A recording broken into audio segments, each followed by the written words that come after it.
Is it possible for someone to be literally frightened to death? It's a term that's frequently used in a figurative manner and in fiction, but can it occur in real life? One of the most famous representations in fiction where being scared to death occurs is in the Sherlock Holmes novel The Hound of the Baskervilles, released in 1901 by Sir Arthur Conan Doyle.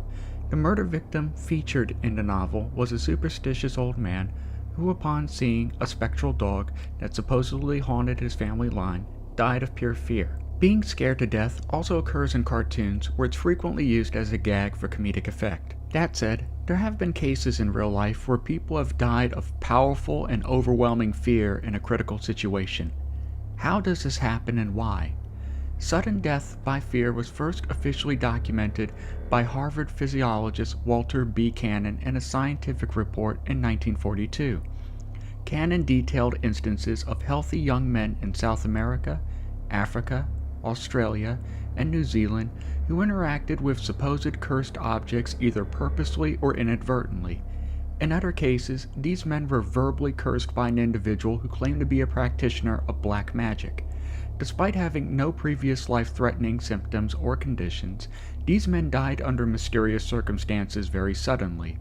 Cannon coined the term voodoo death to describe the deaths of these men. Ultimately, Cannon attributed their final cause of death to be extreme and overwhelming stress on the body as a whole. Large and constant jolts of adrenaline to the heart eventually causes it to shut down, in addition to blood vessels being constricted due to an overactive sympathetic nervous system, which denies oxygen to the bloodstream and the heart.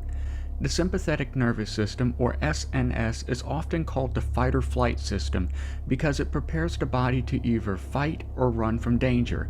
The SNS primarily comes in play when a person is faced with a potentially deadly encounter that may result in serious injury or death to them if they do not make a split-second decision to either run or stand their ground and fight. Normally, the SNS can play a role in potentially saving your life rather than harming it. Extreme levels of stress may cause overstimulation of the SNS. Besides potentially causing cardiac arrest and death, this stress may also cause indigestion, constipation, anxiety, shallow breathing, bad sleep quality, night sweats, fatigue, increased irritability, and increased susceptibility to infections, which may cause frequent illnesses. Voodoo death over time has evolved into other terms as researchers' understanding into the effects of prolonged stress and extreme emotion on the human body grows. Some researchers have renamed the term to the Baskerville effect after the Sherlock Holmes novel. Another researcher named Martin A. Samuels, a professor of neurology at Harvard Medical School in Boston, has chosen to call sudden death from extreme emotional distress broken heart syndrome, as the heart simply becomes very weak from the stressful emotions in its victims. Dr. Samuel's research into broken heart syndrome showed that not just extreme stress, but any very powerful emotional reaction could potentially have the same effect on possibly causing cardiac arrest.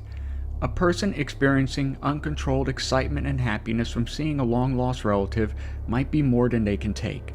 Fortunately, Dr. Samuel's research also showed that while everyone is susceptible to broken heart syndrome, it's still a very rare phenomenon, and cases of people actually being frightened to death are very, very low, although chances are increased if the person has any underlying heart conditions. In many cases, the human brain and nervous system is able to react accordingly to both positive and negative emotional situations without long-term consequences for the person.